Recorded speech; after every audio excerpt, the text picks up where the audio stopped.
Hello, welcome back to Ones of the Force, a Star Wars podcast, and a very special episode. We've got Dave, we've got George, and me all here for once, since we haven't been together for a while. But we are here. It's 3:23 a.m. UK time.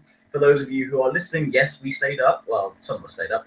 And we have got the brand new trailer just released. Unfortunately, you hear all our phones going off that we're live. Yes, well done. We're all stupid. That shows you it's 3 a.m. and we're tired. But yes, we're all here. Watch the trailer. We're going to rewatch it again, and then we've like the video at the time already. And then we're all going to chat about it. Guys, how excited are you for this?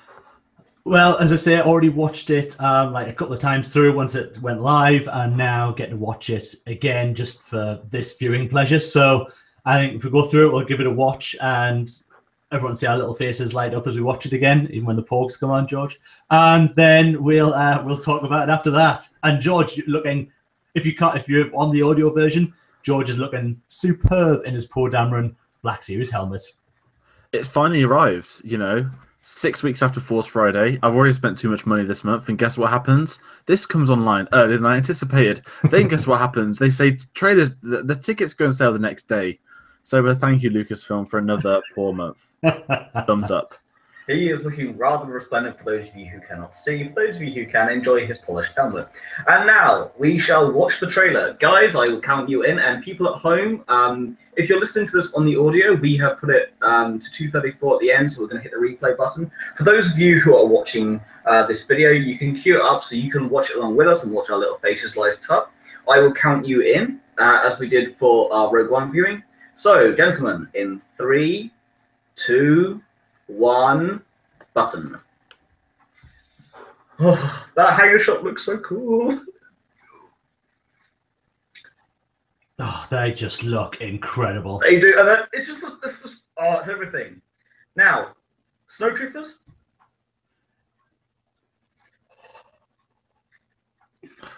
Praetorian Guards. Yeah. He's talking about? I'm sure he's talking about Rey right there. They finally put the original lightsaber sound in. In episode 7, they replaced it. That's the original ignition sound.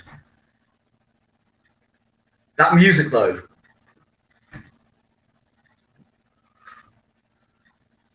Yes.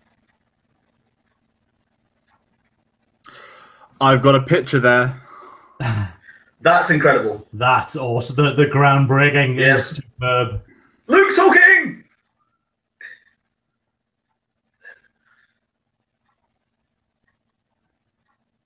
Oh.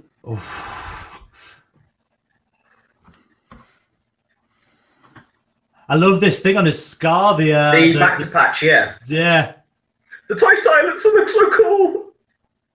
Spinning, that's a good trick. Oh.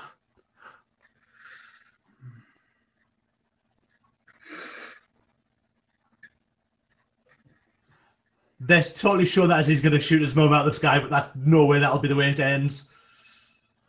Yay, fuck!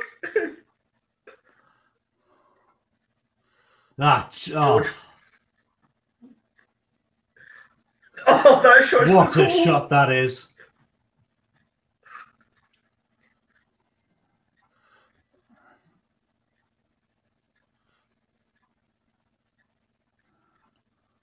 Brand new ATSTs.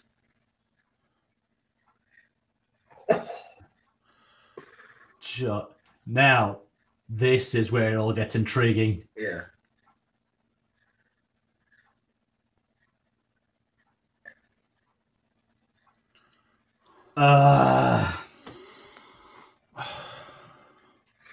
Just.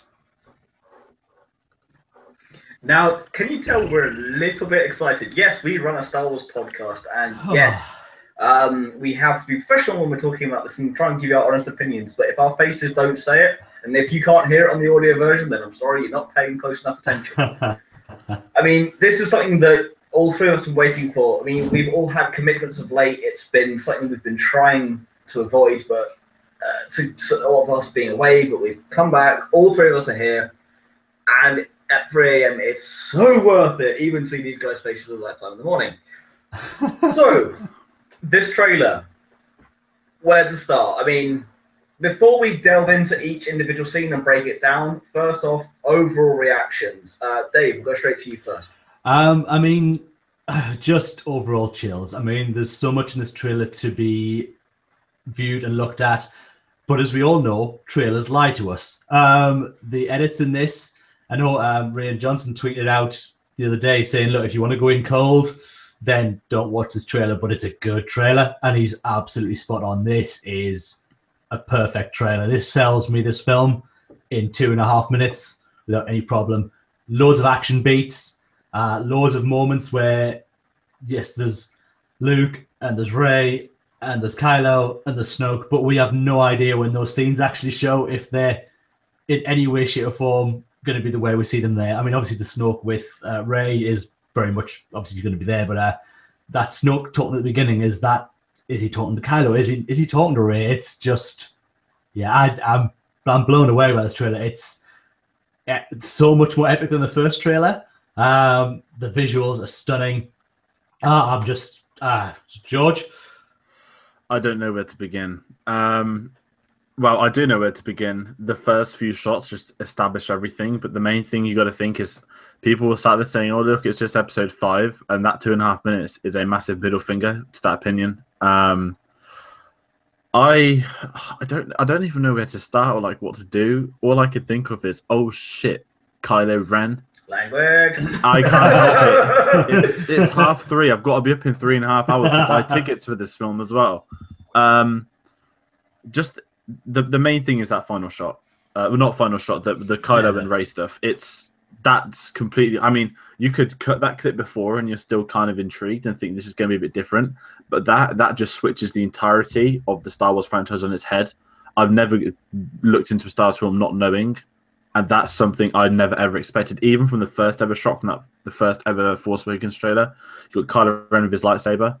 You already established him as the bad guy. Even then, you wouldn't think he'd be putting his hand out to a good person. But now, only one film later, and here we are, all thrown off our heads. My body is ready. That's all I can say.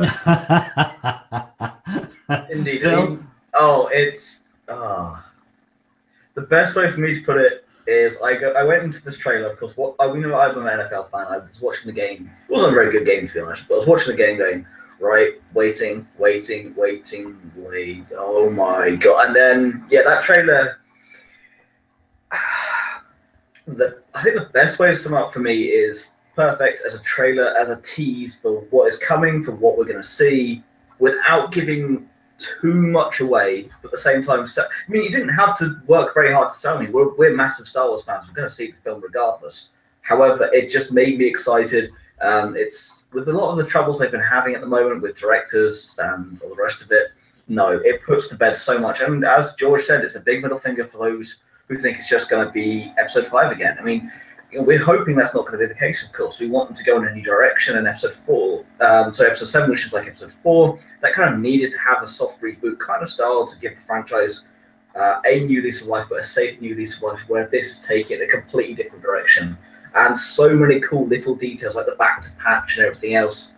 Just incredible. I mean, my reaction is just I don't know exactly what to say. And I think that's the best way you can leave it. If the trailer leaves you speechless and wanting more, it's done a good job. I mean, like, just the subtleties and the music, the cues here and there of the Force theme and Kylo's theme and just all the little notes in that. And that's just the music, let alone all the other details. I mean, we'll go into details now, but just to start off with, it's amazing. I can't even imagine what this film's going to be like. We've only got 2 months to wait, so it's fine. And I mean, we're all up now. As I say, it's 3:30 in the morning as we record this anyway, and the tickets do go on sale at 7 a.m. this morning. So by the time we see this, it's going to be almost time to set up all the laptops and phones ready for trying to get tickets for this. Now, because I'd heard a rumor as well, because they're showing a double feature of The Force Awakens with this film at midnight. And now I'd heard a rumor that if it's IMAX, you're going to have to go to both showings. So I'm intrigued to see if that's going to be the case when they launch in the morning. But that's just something else. But let's get back to this awesome. If it is, I will more than happily pay for that. I must admit, I will more than happily see episode 7 in IMAX again and then watch episode 8. As long as they can even cut out the end credits of 7 and have it as one full massive whack, that would be incredible. Just cut it. That would be awesome. They wouldn't have to. Where would the crawl be? That's a good point. Yes, no, we would need a crawl. George is right.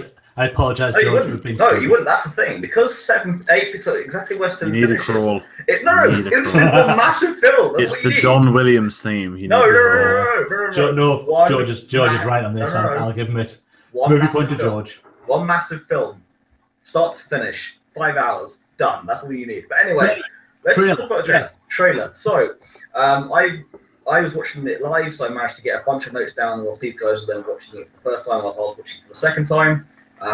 That's just an advantage of being an NFL fan, I guess. Even as I said, it was a terrible game. But yes, so the opening, you've got the hangar with Ren looking over it, and this hangar is chock full of new things. Now, a lot of people are going to listen to that voiceover. We'll talk about the voiceover in just a second.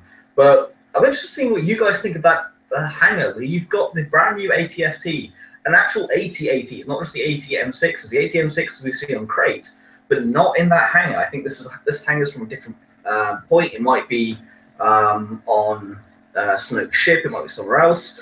But personally, I think that hangar looks amazing. I haven't really looked to been able to go through it like that. I'm looking now, and I do see an ATST. I do see the old, a cross between the old and the new AT-ATs, that middle ground. But it's a very nice shot. I won't lie, it took me a second to realize it was Kylo Ren. I thought it might be Rose for a minute, who is absent from this trailer, I think. And Hux as well. Hux is also absent. Yes, but Hux. Listen. He's had his speech, and if he can give us another one, then that's great. But I want Hux to be my present. He's going to be my present for his monologues in the next one. To keep them away from the trailer.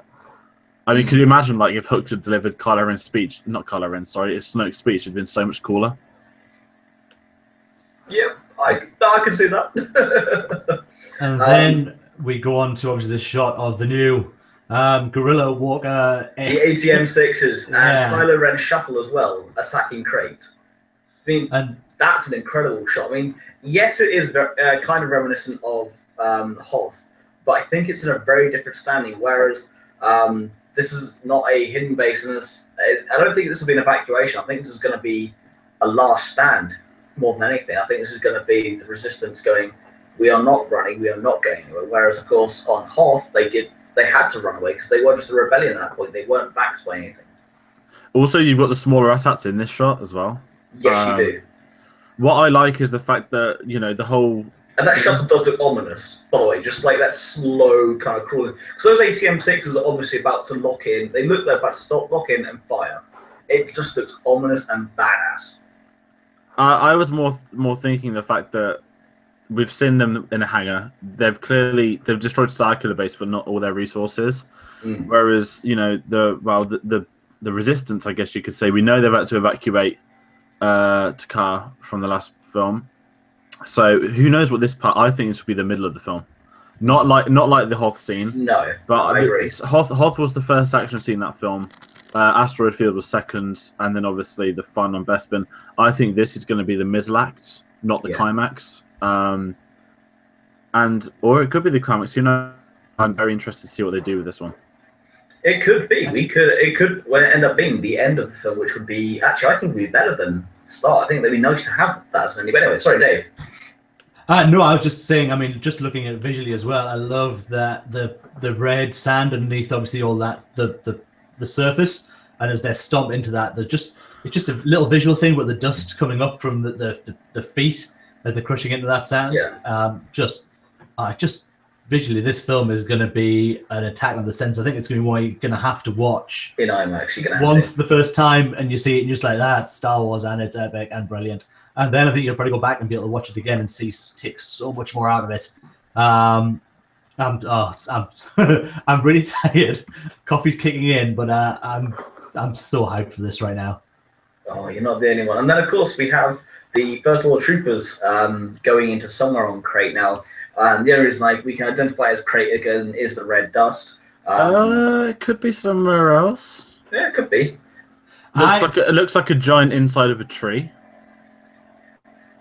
Potentially. I was thinking it looks kind of lava fieldy, like a broken over lava field, like maybe in planet that we've seen in Rogue One and in Episode 3. And in the Clone Wars. I would love to have to be Mustafar. I really would. That's what I thought when I first saw it. But that's that would be incredible. Imagine if Luke Snoke could have quite easily taken over Vader's castle. It's a theory, but that's what I thought when I first saw that.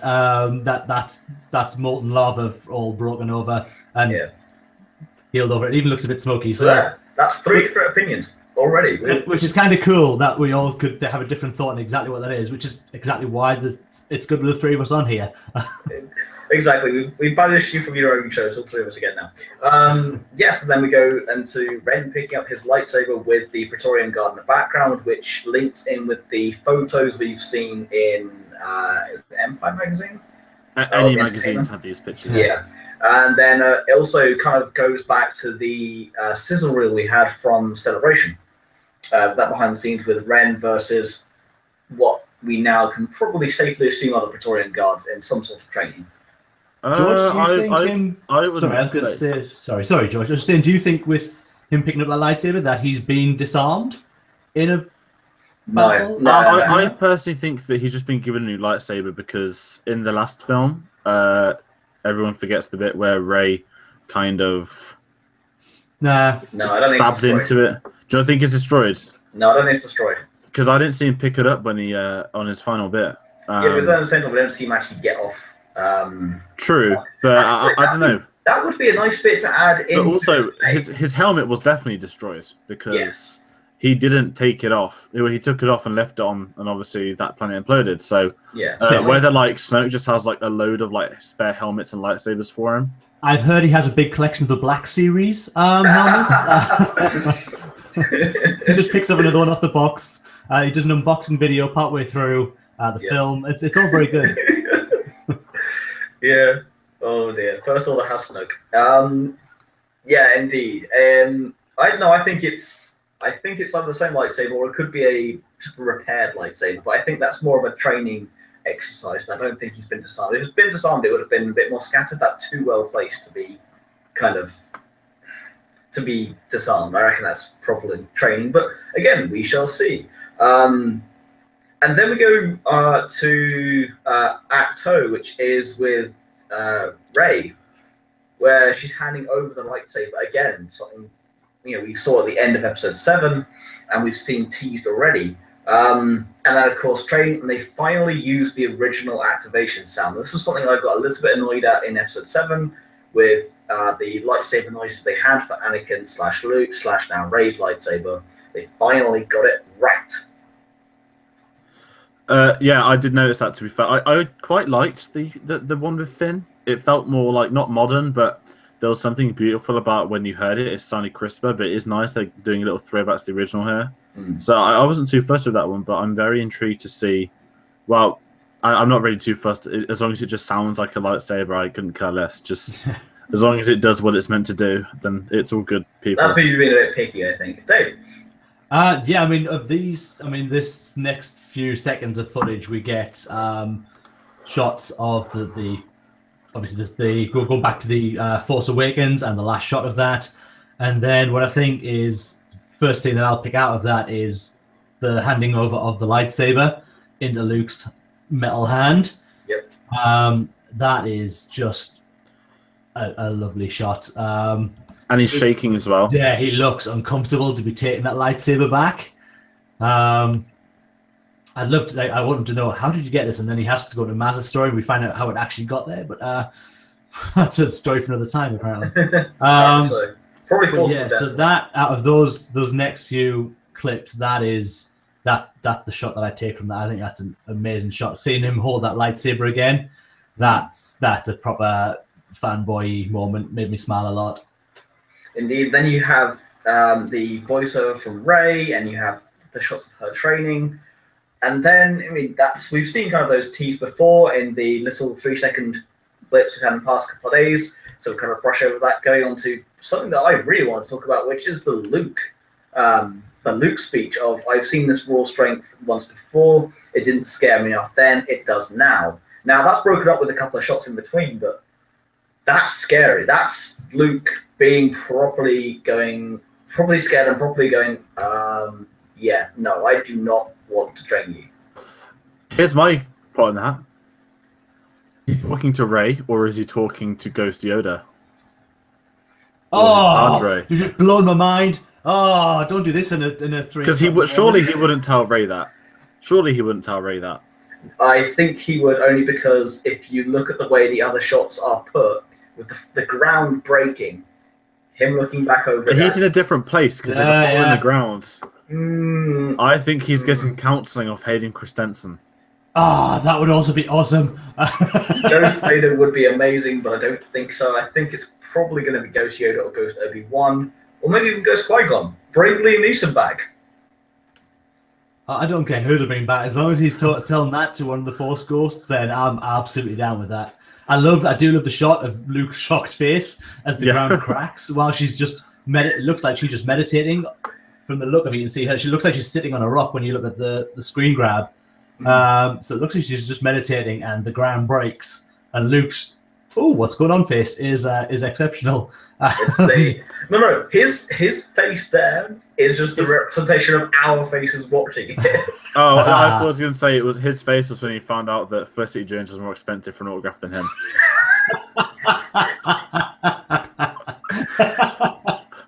Excellent. I've seen these prices once before. They weren't high enough then.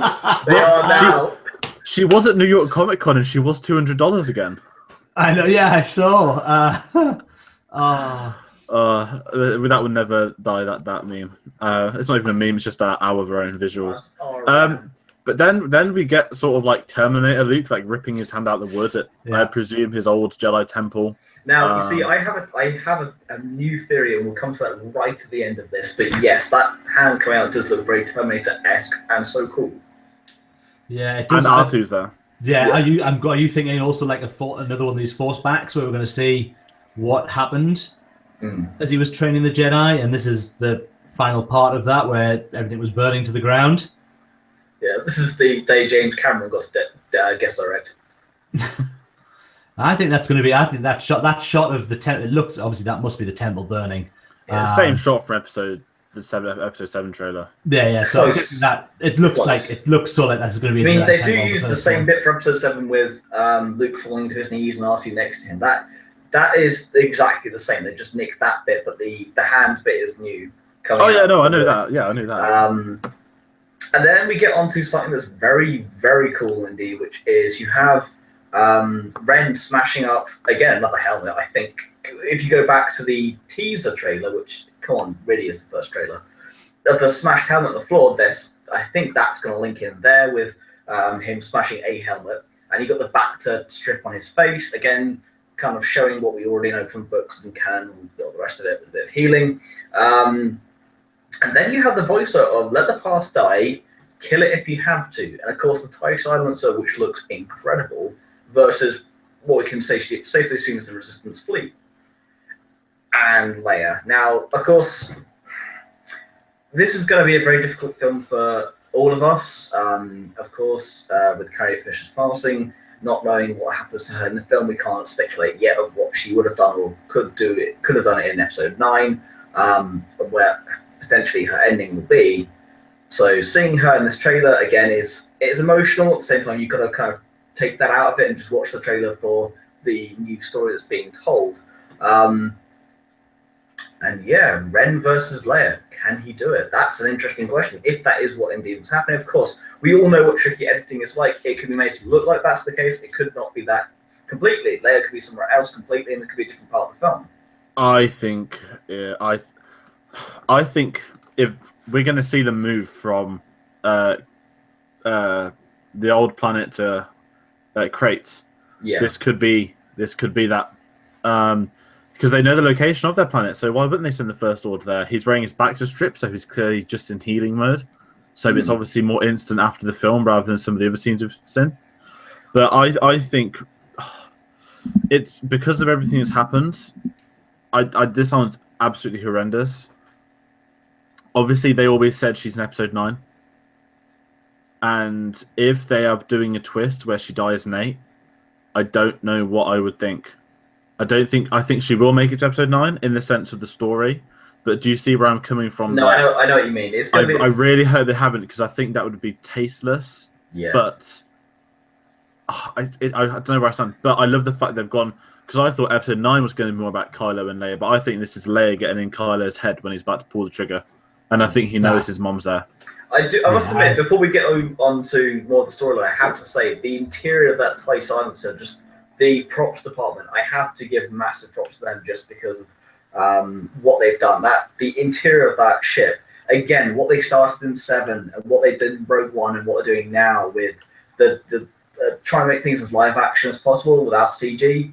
That interior looks amazing and it helps sell it so much.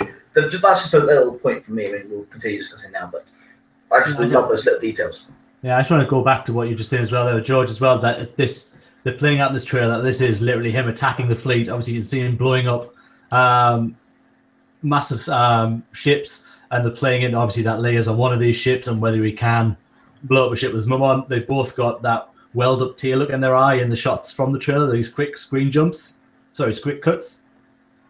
And they're playing it out so much like this is going to be how it plays out in the film. But I think also, I don't think that's the way it'll go. But I do think that George is spot on that at this point, she's always had the Force, but how much she learned of that once she was with Luke before he went off is another thing. But obviously, she felt Han as soon as he was dead. She knew. She had some training. She did say to Luke not to train her completely. She wasn't interested in that, but she had a bit of training. If you go into the canons, into Bloodline, that book is incredible. Again, it does go into a little bit, but for sure, yeah, she does feel it. And maybe she is in a different location. Maybe she's trying to trick Kylo into thinking she's there. But then again, this is a discussion that could and can and will go on for ad infinitum, because the way the editing is done and the way that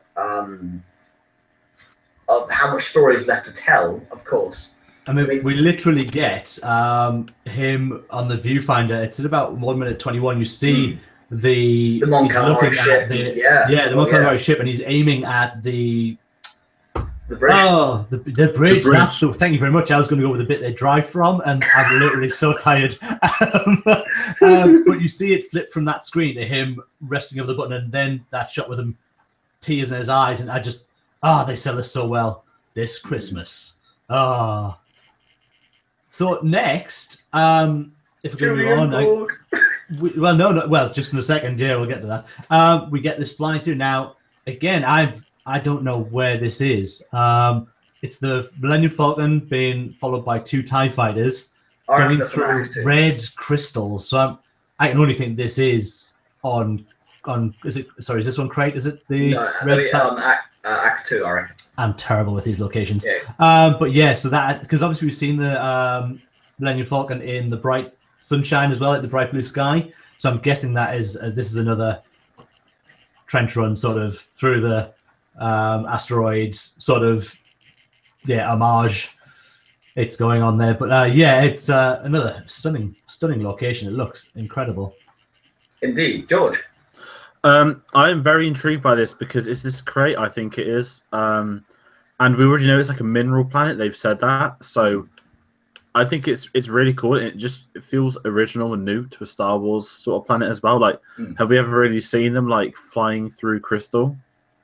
No. Although it looks like a Death Star interior, which is really awesome as well. Yeah. But it's the Millennium Falcon. Like, you can't have any complaints. But what we do know is that Chewbacca and the Porg.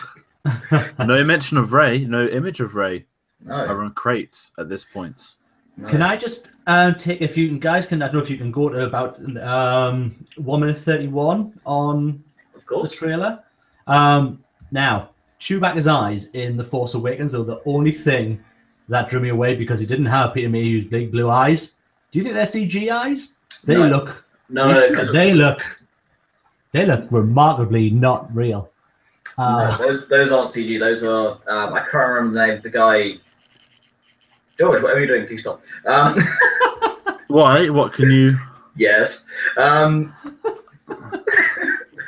don't know what I've been doing. It sounds like the middle of a mouse. No, when you that's fine. It's just filling as a version of noises. Anyway, Porgs. No, I can't remember the name of the guy who plays in Unanos. I can't remember his first name. It's like Eunice and Terry, like some ex-basketball or some Yeah, he has tumor or something in it. Yeah, he has blue eyes, so I don't think those are going to be fake. And blonde hair. Whoa, I didn't make that reference to this. Let's. So then we come to I was going to say, George, tell us about the Porg, George. Porg Solo. I smiled.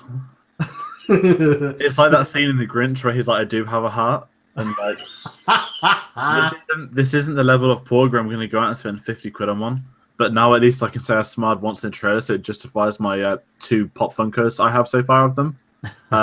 Let's hope this all it is, and I despise them in the film. Otherwise, I pray for further for my bank account. Yeah, but then again, I might just get a toy Porg push to chuck to my dogs and let them like just dismantle it like Toy Story. At least it's only one Porg.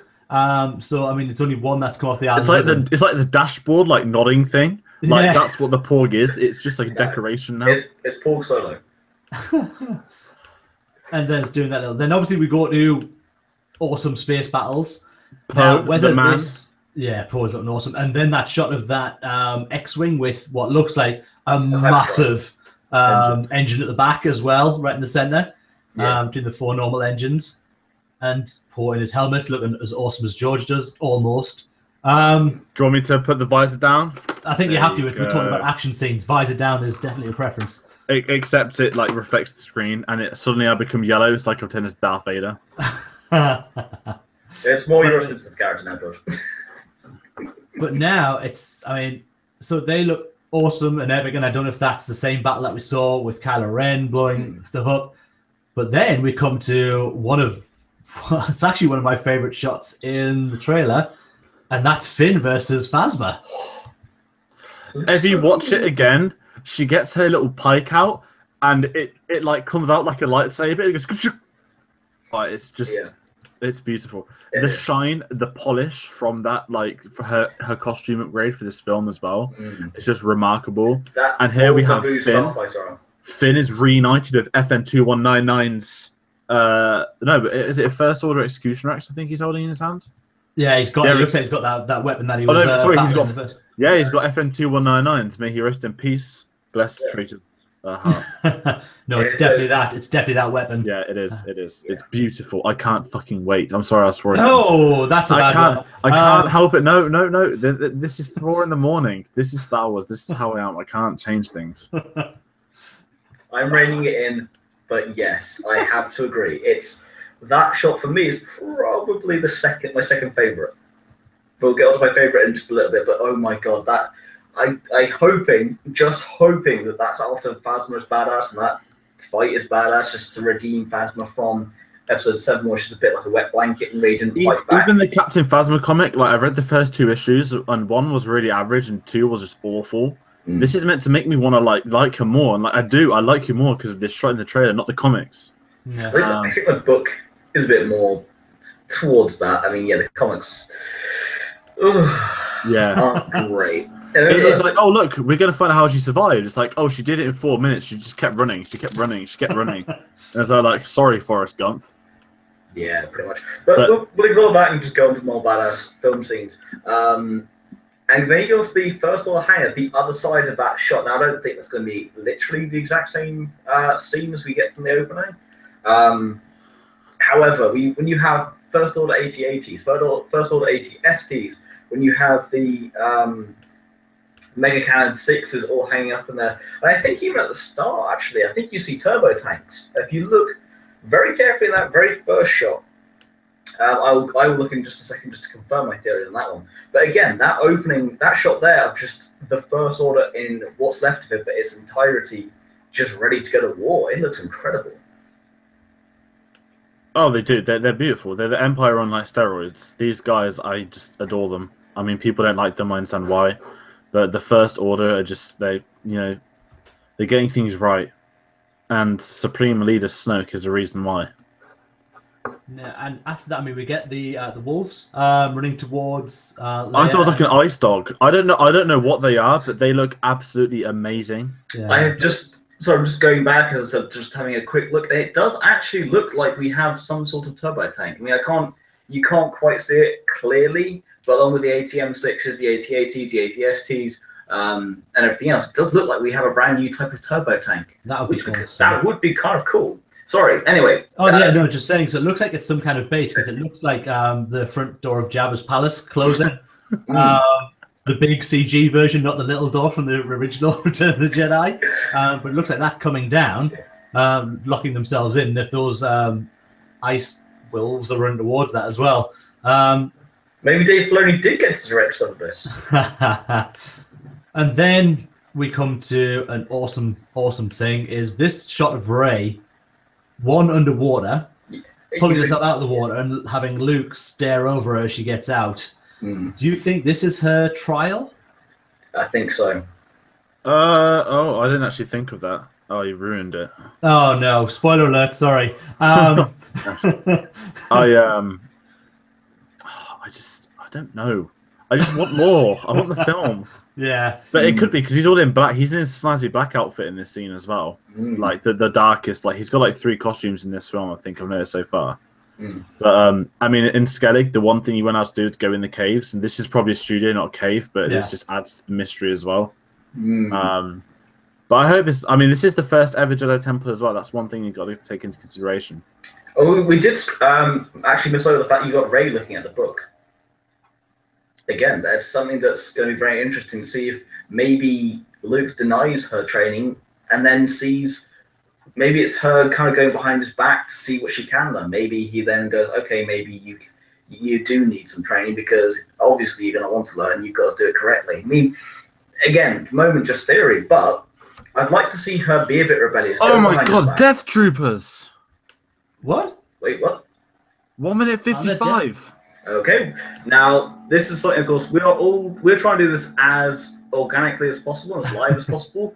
This does mean we are all actually watching the trailer at the same time, trying to dissect it. 155. I'm not seeing. They're definitely. Corner. They're not pilots. They're I'm not seeing any at 155. Do you mean 154? On mine it's 155. They're on the bottom. No, they're 154 on the left-hand side. Those are TIE pilots. Are you sure? Because the TIE pilots. Yes, because you got TIE pilots who are further back. They're on the left-hand side. I've zoomed in as well, George. On that, it's definitely pilots. They're definitely pilots. Sorry, the two of them on their own. Yeah, those are TIE pilots, mate. They're exactly the same as the ones on. Because they've got like white underneath chin things, which the TIE pilots don't have. No, that's a reflection, George. It's definitely. They do look the actual styling of that helmet George, does look a lot more. The chest box, mate, on the TIE pilots on further back is exactly the same as the chest box on the ones at the very front and front left. If you look, they've got the exact same chest box. I got really excited too, but yeah, they are definitely pilots. Can I just point our attention to the other side of that screen at 154, 155 of the ATSTs? Yes. This is what I pointed out to the guys before we started, was just pausing it there to see the ATSTs, which look amazing. This hangar is massive, and it just brings back memories of the Empire. But you're right, George is exactly what you said. It's the Empire on steroids. This is the Empire turned into 11. This is for having their big base destroyed in the last film, these guys are ready for another fight. There's been no hanging around. This has been ready for some time off planet, whether this is where their base is another thing altogether to be seen. But yeah, these guys aren't messing about at all. No, they are not. Yeah, I mean, fucking hell, we are all excited. Oh, and Phil, look at that dropping a swear. Oh, my word. It's incredible. This is the thing. This is how excited I am. Even I forget my own rules. Now, we've got some shots of, obviously, the ship's crashing, and that's great. But then we get our first money shot of Snoke. And if this is He's even got grey hair, whiskers. Yeah, if this is CG, It is. Yeah, that is CG, unfortunately. I don't. Do you know what? If they can do it this well, I don't care. He looks incredible. And it's Andy Serkis as well. That adds more to it. But no, I don't think I've ever.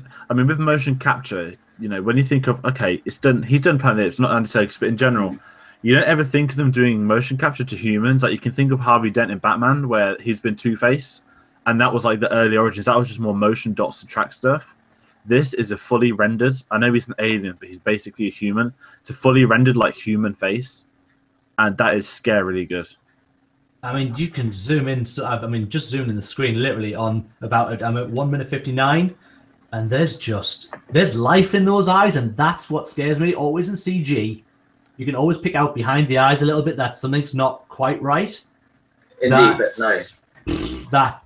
That's blow my little. I mean, look what they did with Tarkin in Rogue One. It's again that it's ILM pushing the boundaries. I mean, it's the thing with people sometimes had a go at George Lucas for what he did with the prequels, with all that CG and all that green screen. However, look where it's led to. Look where ILM has now come to. So yes, there's a bit too much in episodes 2 and 3, but look where it's come now. And it's the thing. I love George Lucas. I love what he did. We all love what he created. John Boyega has tweeted.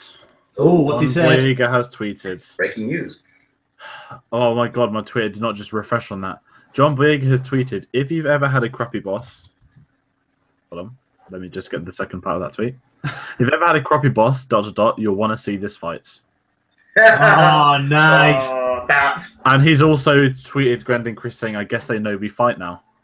Nice. Oh, I can't wait for this. I mean, I love this at behind the scenes. But yes, sorry. Going back to what we're saying about Snoke and his golden pajamas, it looks incredible. And even the reflections you get in the eyes and everything just looks absolutely outstanding. And of course, he's talking probably to Rey at this point, saying, fulfill your destiny, which is very Emperor Palpatine-esque and just gives me complete chills. Now, George, I don't know what you think of the next shot at 159. Again, it's this shot of Rey. Obviously, we saw Kylo freezing her up and trying to get in her head. This looks like she is in trouble. And obviously, we can see Snoke in the background of this shot as well. Thoughts on this one, George? See, now you've said the whole freeze thing is... I personally think, well, we know now she has to end up in Snoke, unless it's a vision, but I think this is probably legit. I have a feeling he wants to know about Luke, because he is scared of Luke.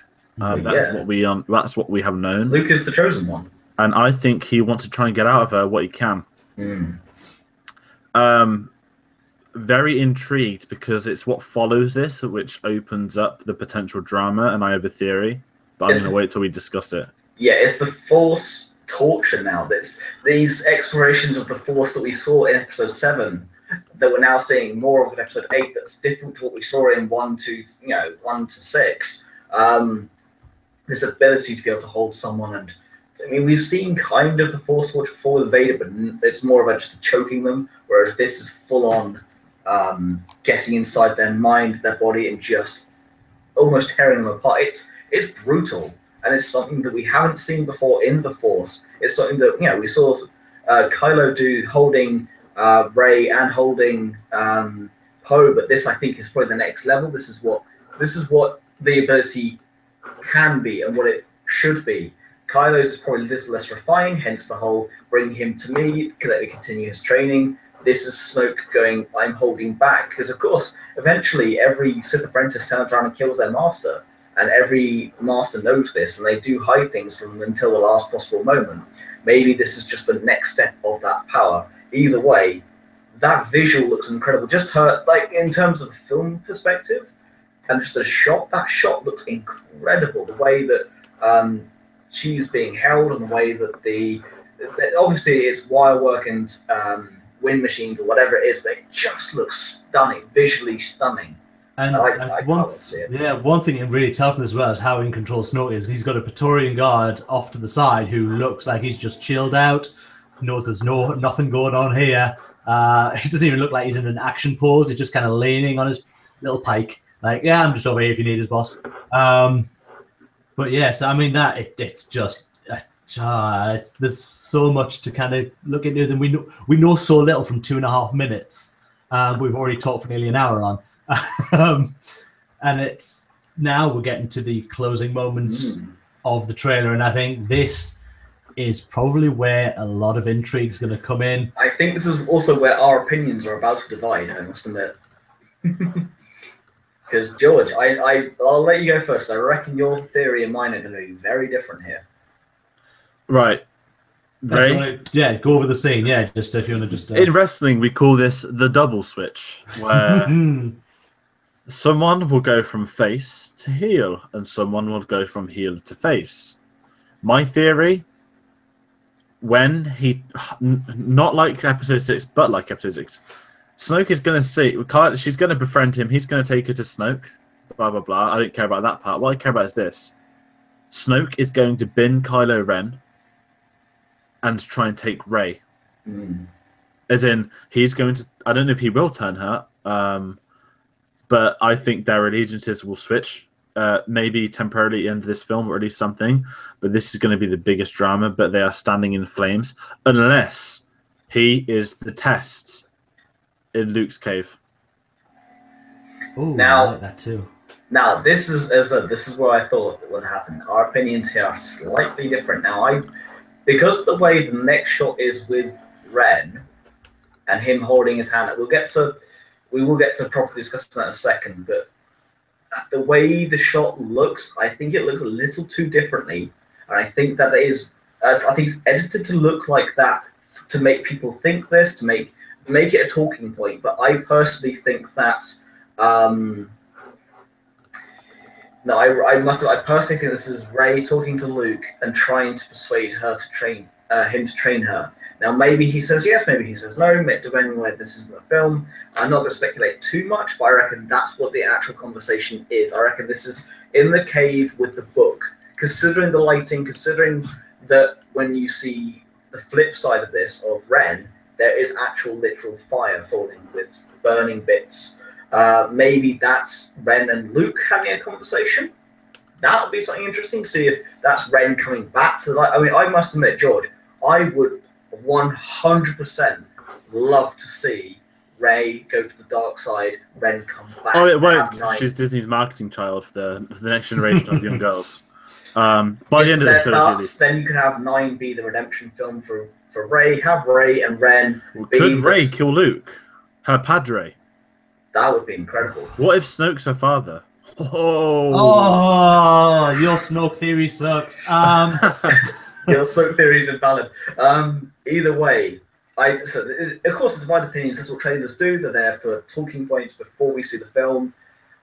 However, compared to episode 7, where it left a few people, not naming names, very disappointed, I don't think this will. I really don't think this will. I think this is going to leave people absolutely jaws on the floor waiting for 9. This is probably the best trailer I've seen in a couple of years. And unlike the last Star Wars film, I think most of this footage is going to make it into the final cut. This is very true. I do agree. I mean, this is certainly not a Rogue One where this is just sell us down the down the side and say these are all none of these are in the actual film. Yeah. This literally has got me so excited for this. Before we wrap up and go to bed because it is gone 4 a.m. now, guys, the music. I love John Williams, love his composing. We love 1 through 7. Of course, Rogue One was done by Michael Giacchino. The music in this trailer was incredible. I was talking to you guys earlier about this. The little notes you hear here and there, the subtleties of when Rey is handing Luke the lightsaber. You hear the Force theme a little bit. When you've got Ren smashing his helmet, you've got Kylo Ren's theme, which is growing on me. I like Krennic's more, actually, from Rogue One, I must admit. Nothing has the ring of the Imperial March, but Krennic's comes closer, I think, in terms of catchiness. But just the little notes here and there, the subtleties, the emotions. I mean, I think, like with Episode 7, this was created purely for the trailer. However, stunning piece of music. And one thing I'm looking forward to hearing rather than seeing is the film score for this film. I think it's going to be better than 7. Maybe not as good as Rogue One, but I can't wait for it. Oh, yeah, it's always great to see John Williams do music. And it's just, I mean, you're right. It's what time are we on? I got Quarter past 4. Quarter past 4 in the morning. Excellent. Tickets go on sale in like 3 hours. So I mean, yeah, let's wrap this up. I think we've gone right through that trailer from start to finish. It's absolutely. I mean, I'm stumbling on my words. I'm so tired. Sorry, guys. It's really, I think, for the Star Wars films so far, even since Force Awakens, this is the best trailer we've had put out to us. The visuals are stunning. I just think we're in for such a ride come December 13th/14th. It's going to be amazing. This is what I want to see. I'm so glad I didn't avoid the trailer. I thought, oh no, I'll not watch it until I see it. This is going to be exciting. This will be something people will be talking about on the internet, certainly over the next few hours and days, because obviously a lot of people in the UK won't see this for the next couple of hours until they wake up, and it'll all start. And the upside, this will be out there, and people can come to it. But overall thoughts, gentlemen? I want the film now. I don't want to wait. That's the general consensus, I think, for everyone. I mean, it's very simple. We want the film now. And we need to sleep. Yes. Oh, no. I'm wired. I'm completely wired from that trailer. I'm not going to sleep until I put those tears in. I mean, this is the other thing, though. Don't forget, this show is also a discussion. Whether you're listening to us or watching us, we have a show coming out on Wednesday. So please, leave your comments down below. Go to our Facebook. Go to our Twitter. Leave us comments. If you know us personally, then message us, and we will, or message the page, and we will talk about it. Tell us your opinions and what you want to hear. We'll discuss this more on Wednesday on your opinions and ours. See if any more interesting theories develop. See if anything else sneaks out. See how much we've spent on tickets, and how many times we will be seeing it on the day it comes out. But yes, for now, we've been Ones of the Force. May the Force of us be with you. Good night, good morning, and we will see you on Wednesday.